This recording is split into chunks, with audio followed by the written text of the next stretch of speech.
has already expressed some things that I think will be very valuable additions in the commentary about this situation.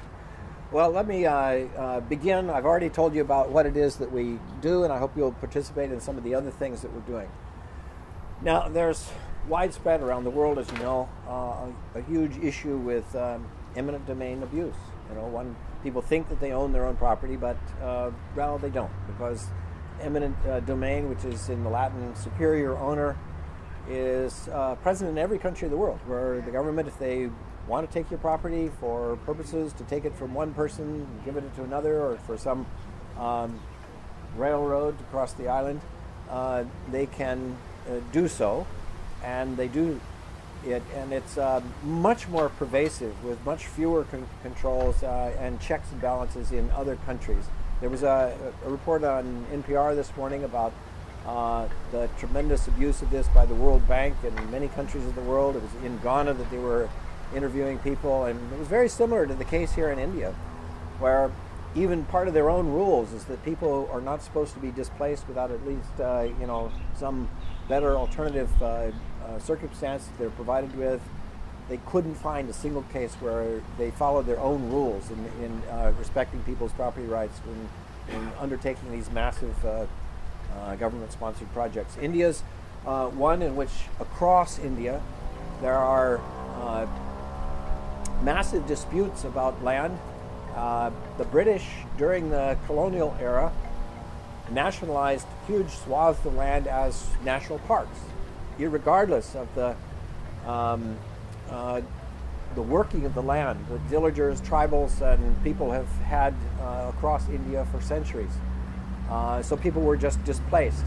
When the British left, they just turned this over to the Indian government, and much of the what came to be national forests really started to treat the people who were living there, had been there from ancestral times, like dirt. They were pushed around. They were living on the edge of the roads and in the forests, eking out a living, eating tubers, barely able to clothe themselves. Whenever they tried to build some shelter, the forest officials would tear it down. Whenever they tried to plant crops, the forest officials would destroy them. Whenever they had cattle or chickens, they would take them. They would force them into labor on the government roads or highways and various kinds of projects, and they would just require them to work for them. One person out of every household was supposed to work for the government in building forest roads and all, no compensation. And they were treated extremely badly. And this is part of this story about something that is sweeping across India. There are increasing opposition, some resistance to these things. Now, one famous case in India was of the Tata Motors factory that was beneficiary of this eminent domain project to just take the land and to build a factory. It was a disaster, actually. There was a lot of pushback from a lot of the people who felt like their land was taken unjustly, and they were given nothing comparable at all in compensation. And so what happens when people feel this way, they often find ways of resistance, and they started to pick up guns to resist, and of course that means that the government replies with the same kind of force, and there's a tremendous widespread violence. My daughter was there a year ago and came across these three brothers who were kind of an example of this kind of situation there. Three of the brothers had been working land for years, and they all three applied for title to the land. And two of them were ignored for who knows what reason, and one of them was allowed for who knows what reason. He was the one who was allowed was given a piece of paper in which the officials just marked out a rectangle. Okay, this is your land. It bore no relation at all to what he was actually farming and what he had actually applied for. And what it meant to him is that then his rights would be respected, but there was absolute no respect for the rights of his brothers. Now, I found that in a couple years that I've been there doing research on this project, that there's a tremendous movement now to respect for the first time that they have rights to the land that they've worked, and that the claim that they have to it is greater than the government's claim. But for years they've been pushed around so much that they were intimidated by this, by the authorities. Actually, to give you an idea of how this changed, I asked these people here, through the interpreter, Trupti Ambrish, I said, has the right to property made any difference to you? And yeah, I'll explain what this was. She said, she asked that question of the crowd, and they all started to laugh. They said, well, it used to be that if we ever went to the forestry official's office, they would just kick us and beat us and push us out. Now, they invite us in and they serve us water and to sit. And to Barun Mitra, the head of the Liberty Institute, he says, well, that means a lot. It means you're being treated as an equal, not as just dirt under your feet. And what a difference it has made. Now, this was a meeting that I met with Trupti Ambrish and her husband, Trupti Mehta and Ambrish Mehta, Barun Mitra of the Liberty Institute. Trupti and Ambrish are with the ARCH, the Activity for Research on Community Health and Development. Originally started off as a medical clinic, but they expanded a lot to try and understand what the motive was behind the lack of development in these vast regions of India.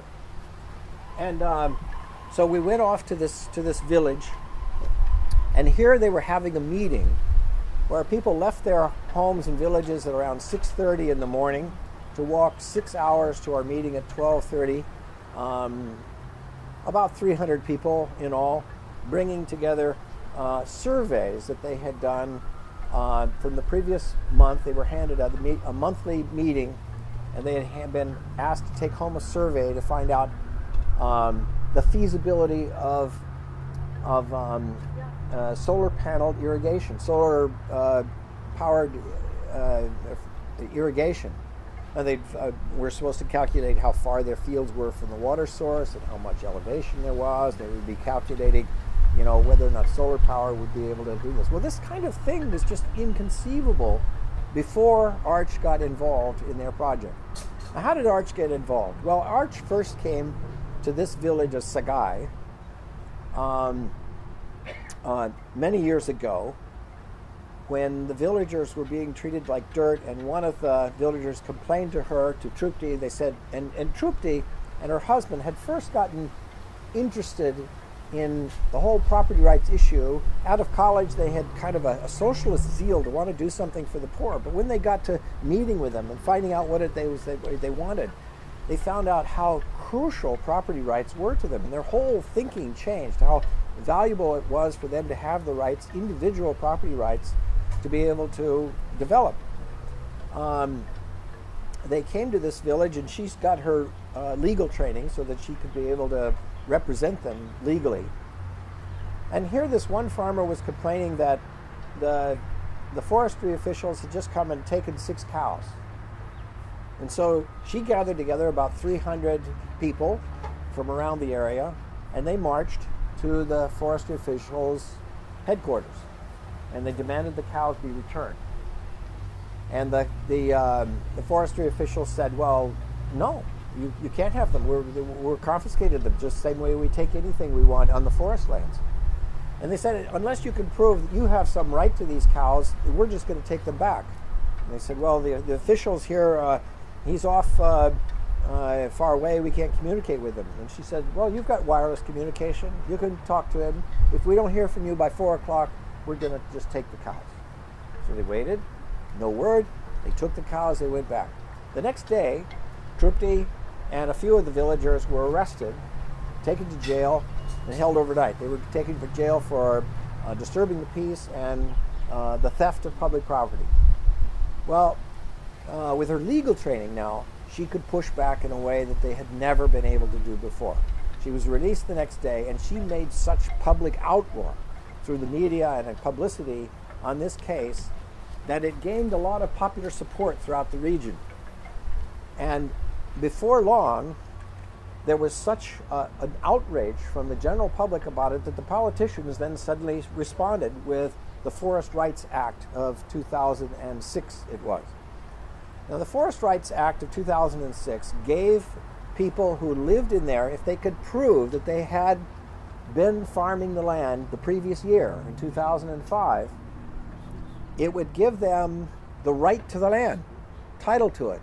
Now, even if it's on forest lands, okay, they still made a compromise. Okay, if this is your land, you're not allowed to sell it because it's forest land, and you're not allowed to cut the teak trees, but all of the other vegetation in there and staking out the land so you can grow bamboo or corn or rice or cotton or cattle and chickens, and you can build a house out of it. All of that changes. You can do that now if you have title to it. Okay, so they said, well, now all we have to do is prove that we have that we worked the land. No easy task if the officials are determined to deny it in every way, shape, and form. So Ambrish and Trupti for a long time had been advising them, plant a mango tree, build berms or bunds around your crops, you know, for reducing erosion or for channeling irrigation. To have your picture taken or make out the certification of your caste. Now, these are mostly tribals, which they informed me is sort of outside the caste system, but still there was a caste certification that was being done. And a lot of the authorities said, well, why bother? This isn't going to do you any good. But Ambrish and Trupti, through the Arch organization, kept saying, no, do it. Do everything possible to get legal identification that you've been here and you're working the land. And so they did. And fortunately, Google Earth had taken massive pictures from the satellites of the whole territory. And it was obvious from the pictures that were taken of Google Earth where it was that crops were being planted. So they set out as community organizations to identify what crops, I don't know if you can see the lines on the maps here, but what crops were being planted and who they belonged to. They marked out exactly the coordinates. Now, how'd they do that? They took these handheld GPS devices that were provided by Arch and with support from the Liberty Institute that Barun Mitra is involved with. They took these handheld GPS devices and they trained the farmers how to go around from every corner of their property and mark it on paper the exact coordinates of their property. And then they would take this, they'd come together as a village, and they settled all disputes between any of the farmers first, so that nobody could challenge them. They could say, oh, well, you know, there's some dispute about that. No, the whole community, the whole village has agreed, and there are no disputes over this. So they turned it in then as a community registration of all of their property. Now, some of them who did it really, really well and thoroughly, very accurately, had the highest amount of recognized claims, maybe 20%. Well, that means that 80% of the claims were turned away by the officials. So Trupti then pulled out her legal books and she marched right back and said, here are our maps, here are the coordinates, here's the community agreement. Show us something better to deny this. We have the proof of where the farms were. The berms, you can see from the satellite photos. You can see where the crops are. You can see where the mango tree is that's not native to that area.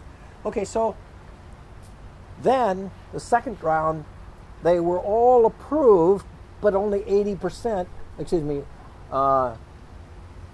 about 80% of the land that they claimed was not allowed. Okay, so first 80% of the claims were disallowed, then 80% of what they claimed was disallowed, so they pushed back. And some people are so powerful that they just destroy the chairs.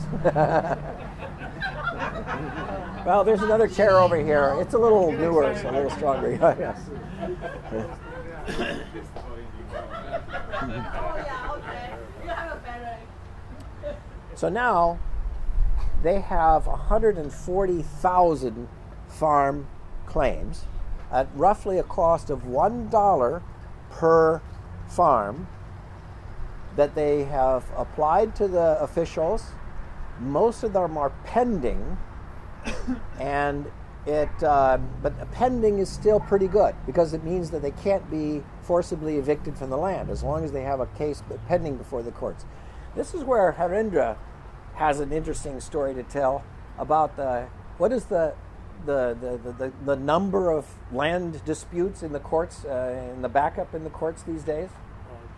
The Indian judiciary has got a tremendous backlog. They got 30 million lawsuits pending all over the country, and one of the High Court judges said it will take 100 years to clear up the backlog. Oh my God. Yeah, and the Bombay High Court alone, has 300,000 cases. They are hearing 1995 cases today. This is the state of the judiciary. So even if I give you a bounce check, it will take you 3-4 years to collect the bounce check. Then they passed a law that anybody who writes a bounce check will go to jail. So the Supreme Court shut it down. Why should the bounce check people get priority over those who are waiting for 25 years? So they shut that down. So according to the people at Arch, a pending land claim is pretty good because then you still can't be pushed off it as long as it's a pending claim. So they're starting to now invest tremendously. They're building these the irrigation.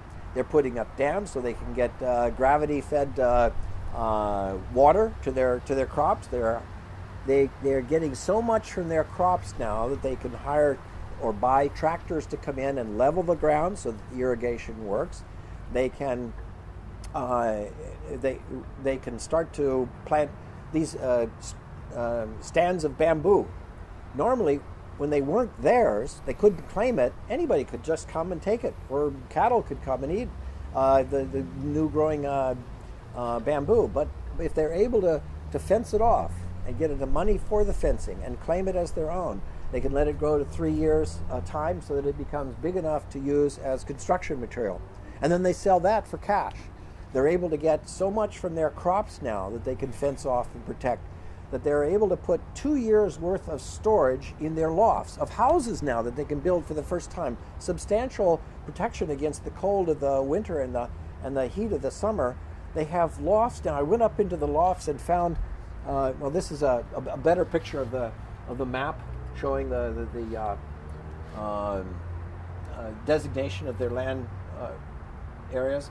You can go online and find righttoproperty.com that Kenley, I'm proud to say, designed the website for them. It's a beautiful website, righttoproperty.com.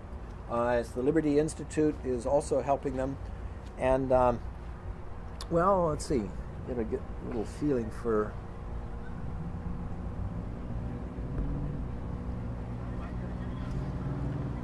Sorry, you don't have much sound, but you get a feeling for how colorful the ladies are.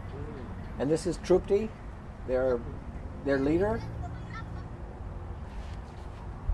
This is the survey in their local language, and then an English translation for me to show what kind of questions they were answering to try and calculate the feasibility of solar-powered irrigation. They were able to put up the fences around their crops so they're protected.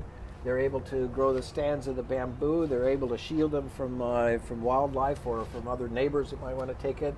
They're able to take leaves from the forest and roll them for cigars, or maybe use it for serving plates and for meals, or for roofing material. All kinds of things that they used to get beaten up and thrown in jail for in previous times. They were able to build substantial housing, whereas before anything they built was just torn down.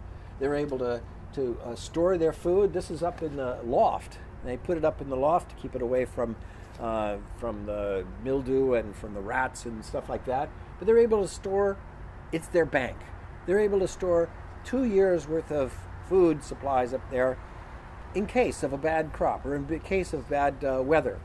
And they're able to sell this to the markets. They're able to buy and use for the first time cell phones so that they can find when the best time is to take their product to market, who's going to pay them the best price, what time of the year is the best time to take it. They get together and they try and form a cooperative that they can put together an inventory so that a storehouse so they can keep it near the place where they can sell it. All kinds of things. They can check around with lots of different buyers and sellers so they won't get cheated. And most importantly, I think, is that, another thing, the government has this just dumb plan that works well on the international stage, how Prime Minister Narendra Modi is going to bring sanitation to the villages.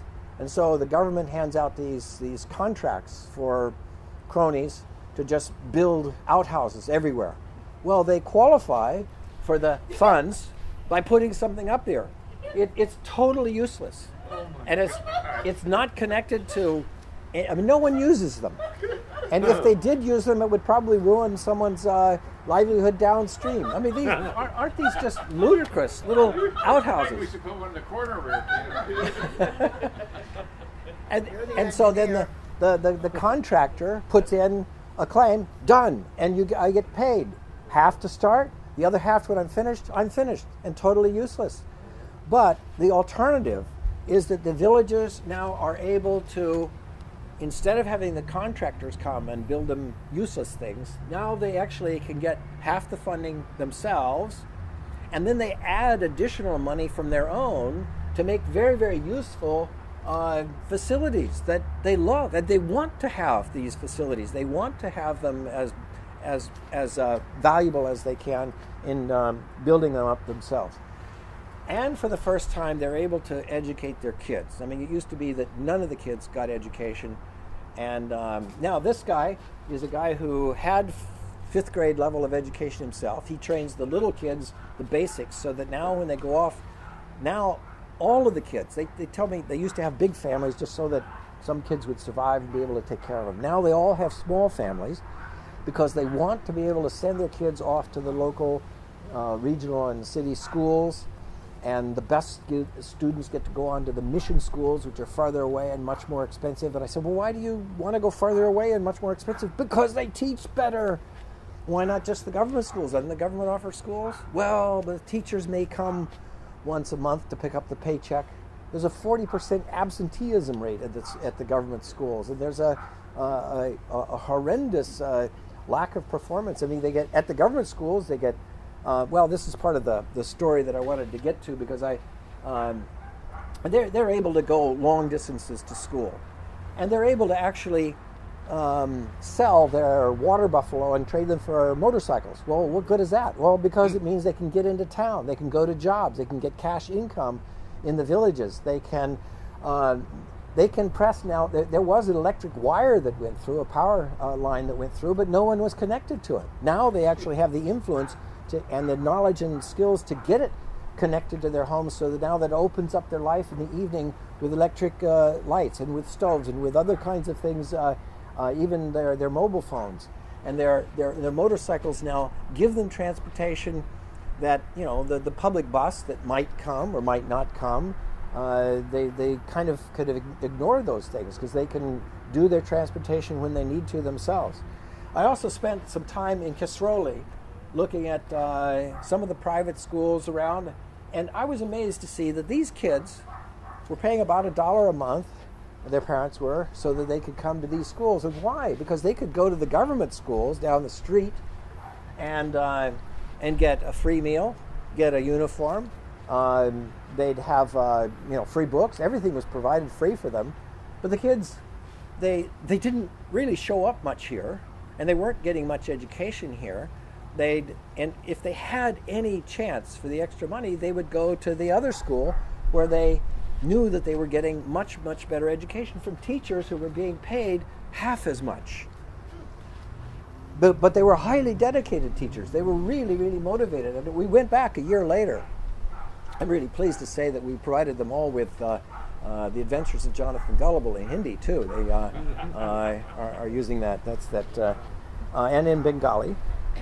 But I met also with Bala here from the India Institute in Delhi, and his research completely threw off all of the myths about government education. It was assumed that, well, the government was providing most of the education, and there were a few private schools. They thought in this one town of Patna in Bihar province that maybe there were maybe 30 private schools around the government schools, but they were mostly for the wealthy. He said, no way. There were 1,200 little private schools all over the place that people preferred to these government schools because the government schools weren't teaching them. But the private schools, they were highly motivated. They were learning twice as much, scoring much better on the exams, but they would also register in the government schools because you had to have registration and graduate from the government school so that you could go on to university. The private informal schools, they didn't accept for going on to the university. And now, even though, and within 1 kilometer radius of every government school, they found probably anywhere from 20 to 90 private schools operating that were performing better, even for very, very low-income people. But they were motivated to get the education because education was going to be so important to their earning potential later on. Employers want to hire somebody that's got education, who are literate. And so they have to get that, and they get into higher education as well. So there's a strong motive, but of course what the government is doing right now with the Right to Education Act, it's called the Right to Compulsory and Free Education. The right to compulsory free education. Basically, the effect of this act is to shut down 80% of all the private schools unless they can meet the criteria of having a certain size of a playground, a certain pay and criteria for their teachers. Regardless of whether the people want them or not, they're fighting back on this huge effort to shut down their schools. It's really quite interesting. They've done tremendous amount of research to find all of the private schools that are in the region of Patna here compared to the government schools here. I mean, lots of different categories. His research is astounding, and they went around with these GPS devices to identify the schools, to find exactly where they were, to find out what kind of level of education they were providing, what kind of cost there was, and they were constantly asking the students, well, why would you go here if you could get your free education? Well, because we want to get educated. We don't want to just spend time at a school that's not educating us. Anyway, so there's the stuff. I open up to any questions you might have about this stuff going on. Yeah, Kate. Gail and I, we have been trying to set up a private school here in Hawaii. And then in the past year, 2 years, I've been trying to develop a program and sending Hawaiian kids, especially problem kids, like a low-income family, African-American, homeless people, from the high school to go to China or maybe go to India. Your idea, India is very good. Mm-hmm. And I even got some legislation from both Democrat and Republican willing to do that. Mm-hmm. So it'd be great that we start something small, sending kids out first, outsourcing our education, and we just need to have a cap cost to send it there. Hawaii right now is $19,000 per student. Yeah. We just need half of that, maybe less than half. And then we guarantee 90% graduation. We have 100 schools in China willing to do that. Wow. So we'll think about whether we can use these people as a resource. What we can do as a local person, we can push for it, and then we can see the Baltimore. Maybe that's the way solution. Let's say it's outsourcing all my systems. Yeah, Larry. Well, on a different subject, but within the last year I saw a documentary on television which was quite surprising. They explained the difference in the economic growth between North and South America, and they attributed almost solely to property rights. That in North America, the Western European model, the British model of private property ownership was allowed in North America, whereas in the Spanish conquered South America, it wasn't. In other words, either the king owned the land or powerful land barons from Spain owned the land, and the most people lived on somebody else's land. Mhm. Whereas in North America, people were given title of the land. And this was on public broadcasting or something like that. It was like a major revelation. It's not hard to figure out. But it was like somebody finally come to this realization that property ownership is just absolutely mandatory for a thriving society. People have to. Yeah. And when you hear the stories about, in Hawaii, the elite owned the land, and people didn't have real property rights, that's bunk. Because you don't have an agrarian society unless a farmer knows that they plant a crop, that they get to reap the crop. So even in Hawaii, where the elite owned the land and so forth, I think they had a system of land tenure where people had an expectation that they would enjoy the benefits of their work. And that's what I see here. Yes, Hernando de Soto has written extensively about this idea that the lack of rights to property and to businesses and all kinds of things throughout the third world. And Barud Mitra told me that he got tired of hearing about this in the conferences. He wanted to actually get his hands into doing something about it. And that's what's so exciting about this, because the farmers are seeing such enormous benefits of having the land title, and it's transforming their lives for their children as well, that just the word of mouth is spreading this like wildfire across India, and they're hoping that it'll go across Asia, Latin America, and Africa as well by just the example of it. Yeah, but while we were talking, I was checking the Constitution of India, on my phone. Yeah. It has the right to equality, freedom, the right to education, against exploitation, freedom of religion, educational rights, right to life, etc. But there is no right to property. Yeah. Now, my question to you is, why is system set up in that way? And, I don't know too much about culture of India, so I don't know, and their social structure. I know that there's a caste system, but I'm quite sure there are a lot of wealthy people in India who has ownership in jobs, businesses, land, etc. So, can you tell us a little bit more about that? Well, I would say that, and probably Harendra could say a lot more about it too, but let me just start it by saying that a legal system is one that is available for the privileged enough to pay the corrupt system to get it. Any judge will listen if you pay him enough to listen to your case. And if you can't pay to listen to your case, then it gets put in on the long list. Yeah. Would you say that that's kind of... Yeah, one of the former law minister, he made a public statement. Say in the last 60 years, half of the chief justices of the Supreme Court were corrupt. So people said, we're gonna sue you for contempt of court and throw you in jail. So he said, yeah, you go ahead, file a lawsuit against me. And I got proved that half of the chief justices of the Supreme Court were corrupt. This is the situation of law. And besides, it's a thousands of years old society. So Zoroastrian Parsis have different sets of rules for centuries. Hindus have different laws for property rights. Muslims have different laws. You cannot amalgamate all the religions and the culture and make a uniform law. So to change judiciary, like he was saying, we're going to change the law. So instead of 30 million lawsuits, they change one law, you'll find 31 million lawsuits with no end in sight. This is going to take decades and decades and decades to resolve a lot of all these issues. In the meantime, the population is increasing at a rate of 1 million a month.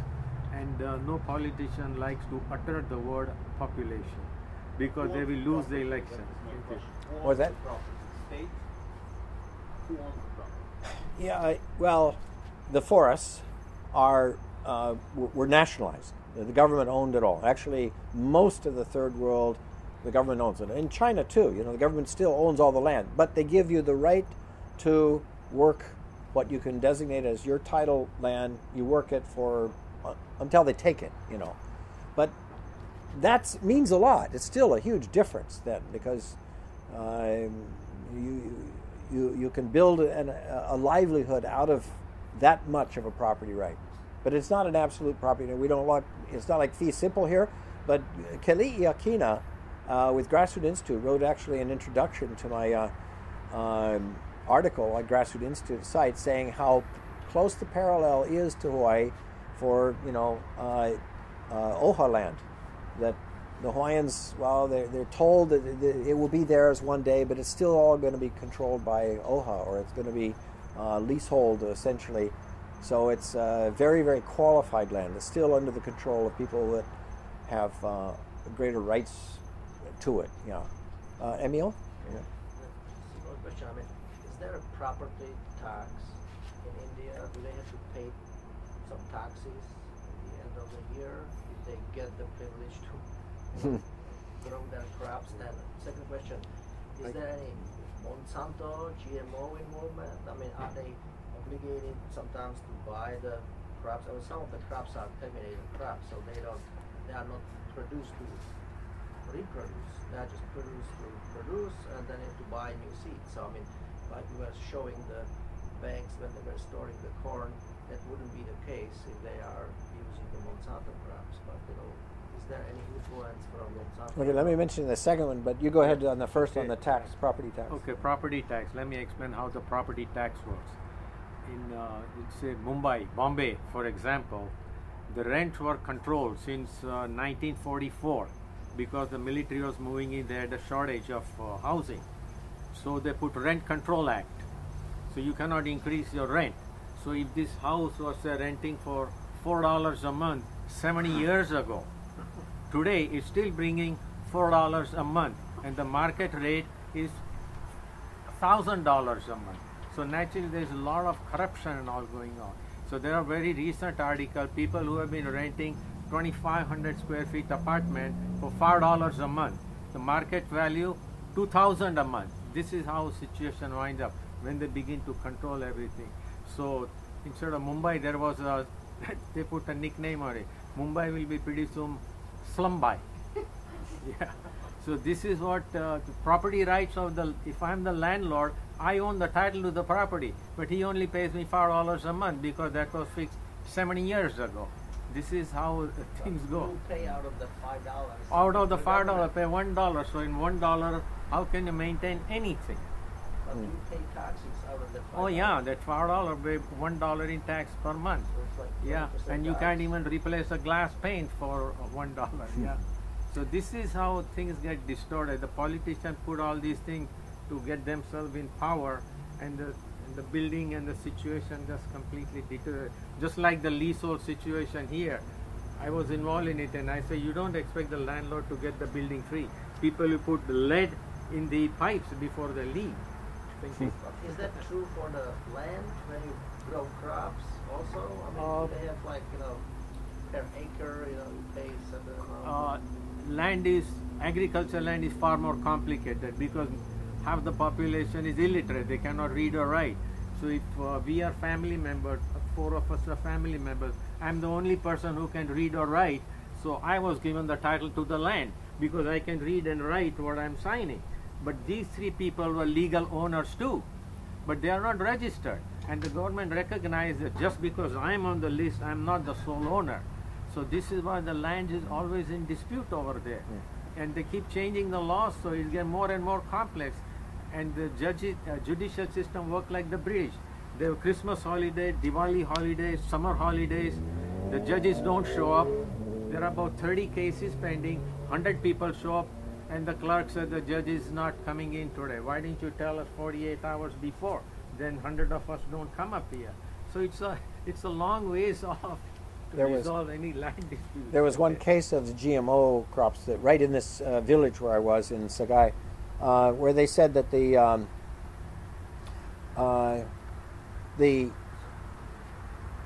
Monsanto had applied to get permission to use a new kind of cotton seed, but it was being held up. The farmers got access to the seeds illegally and planted them, and were so excited about this huge crop that they were getting. And I saw the balls of cotton out of these. They were much bigger, much hardier, much easier to grow than before. So the farmers were getting access to growing it all over, and it was Monsanto that tried to stop them, saying, "How dare you use that? That's our seed." But it became such a popular thing because all the farmers in the area wanted to be able to use it that finally the government just said, "Oh, go ahead. We're not gonna stop you," because it became a huge popular issue because that particular seed was a very popular seed. So, I mean, I don't know much more about the situation than that. The system of judges is so corrupted. I mean, they wouldn't have the case anyway because the government Yeah. is already coming up. But the bees don't discriminate. I mean, if you have the But- non-Monsanto crop growing right here, the bees will just pollinate and eventually you Yeah, become the maybe same so. thing. So it's, Now, money and the corruption works, but also countering that is when you get a mass movement. You know, then in the world's biggest democracy, that also has an impact. I mean, for good and for bad. But they had 130,000 people out in Baroda protesting the long delay in these pending cases, and the government got nervous about it. You know, so there is that kind of pushback even from the poor when the system gets so corrupt that it hurts them on a broad scale, and if they're whipped up in order to retaliate against the government, especially at election time. Now, Joe, you had your hand up, yeah. I wanted to ask about the banking in India, because you mentioned that your money is safe. So, they want what? Well, they're saving in their own houses. I mean, basically, they don't have much access. These people in this village didn't have much access to normal banks and banking, but their bank was their own store of grain in their lofts, because they, as it was explained to me, that was their bank, and they don't really trust the other banks so much. Maybe a comment on that.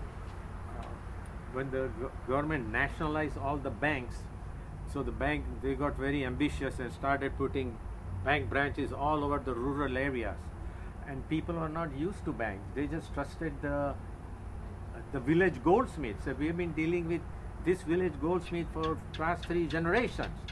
So when you look at the passbook which the bank gives you, they cannot read or write. Say this is not gold, so we don't trust it. So half Americans of the might banks take in a rural lesson has from to that. close Yeah. down. Yeah, half of the banks had to close down. No customers. Right. So what's the status of the caste system in India now? I mean, is it you know, It's still in existence. Yeah, I mean, you know, legally in existence? well, yes, in a sense, but there's,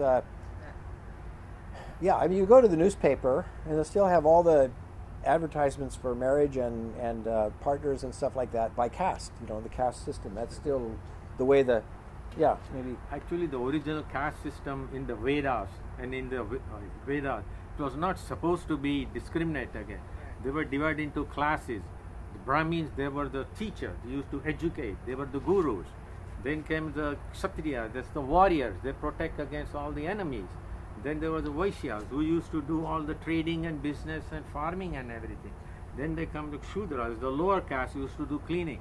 But the intent was not to discriminate against them. It was said that this is your classification, you do this work, you do this. But knowing human nature, they twisted everything and introduced the caste system. Now it works in reverse. If I want to get admitted to a college, I want to get a government job, I say I belong to the lower caste, and I find out somebody 5 generations away, yeah, I'm from the lower caste. So I get the first preference to college, to school, to government jobs. So it works, and housing. So this works in reverse now. Everybody say, yes, I belong to the lower caste. Give me my privileges. Made you treasure the Libertarian Party, right? I mean, That's what we looked at. Okay, last comment, Al, and then we'll break for dessert here. Yeah. Now that their kids can have education and they get like most of them are now able to read. I don't know if there's been a long enough time to see if they're sort of have like a brain drain on them from their kids moving away now, or do they come back to their communities? And Okay, very much so. I mean, a lot of them do come back. I mean, I was told, you know, one kid after becoming a nurse came back to the village and now was treating and able to diagnose. I mean, all of them coming back with language skills. They're able to then read for their families and you know, explain what the doctor is telling them about the diagnosis. Or I mean, they're coming back to the villages with that very essential information. but they're able to go into the villages for cash income. Even if they go away, they're able to send remittances back to the village that could double and triple their income. So, each person pursuing the best opportunities is the best for their villages. And they're all excited about it. There was one guy in the village that kind of smirked about him. He's got 12 kids. And he's drunk all the time anyway, and he can't take care of them. But there's no other family in the village that has more than 2 kids, or 3 kids at most. Just 10 years ago, it was a completely different story. 20 years ago, people all wanted to have large families because that was, how you survive. But now their effort is to have kids that they can propel on to the highest possible education, And Ro? Yeah? I had a quick question. I see a lot of women in these pictures. Yeah. How much are they involved in the decision making?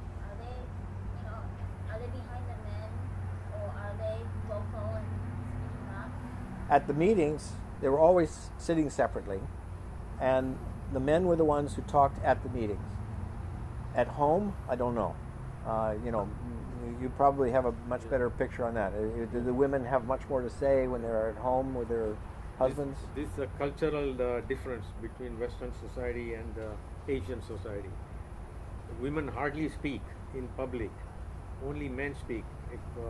If a man is dominated by a woman, he'll be looked down upon, and even she would be looked down upon. But society is slowly changing, but normally it's the men who are a little more educated than the women because the family resources are limited.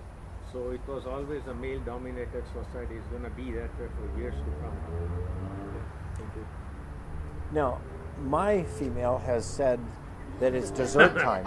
So it is dessert time. So please carry on your discussions with yourself.